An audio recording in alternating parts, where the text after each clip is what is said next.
And now contrast this story, all right? So keep in mind, we just talked about it.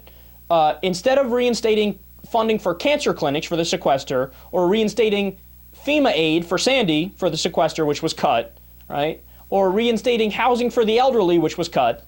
You go down the list, a whole bunch of devastating cuts. Instead of reinstating that, they reinstate funding for flight delays because they're slightly inconvenienced in Washington. Well, listen to this. There is a U.S. military tank called the Abrams tank.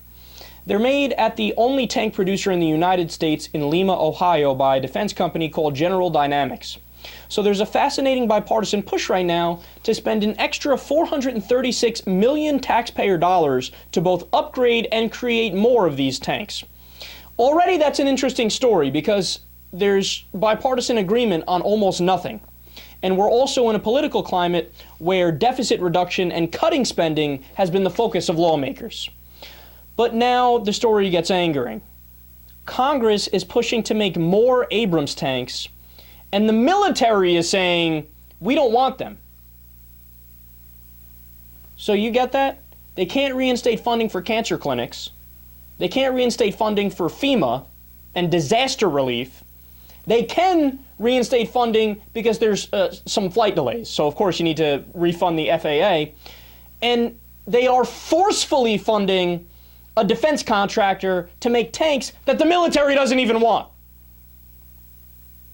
How have the priorities gotten so fucked up? General Ray Odierno, the Army's chief of staff, told the Associated Press, quote, "If we had our choice, we would use that money in a different way," end quote.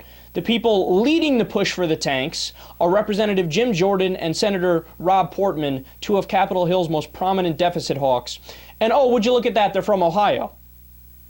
So you get that? They're deficit hawks. Oh, cut.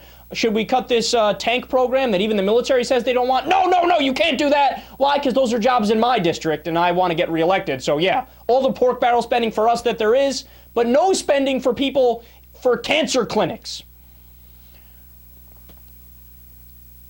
So why? Why are the lawmakers pushing for an unnecessary wasteful spending bill that even the military says they don't need? Two reasons. Number one, it's a jobs program. It's not about national defense, it's about jobs. Number two, General Dynamics has spent $11 million lobbying Congress. And that's how this military-industrial complex game is played.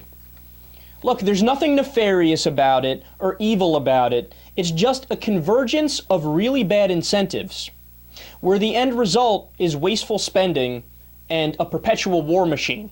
But then when you add in the mix that they're so obsessed with deficit reduction that they are cutting things in the sequester like cancer clinics, well, then it's easy to say, you know what? Their incompetence and their corruption has now gone from being just amoral or questionable or misguided to immoral, unethical, and idiotic.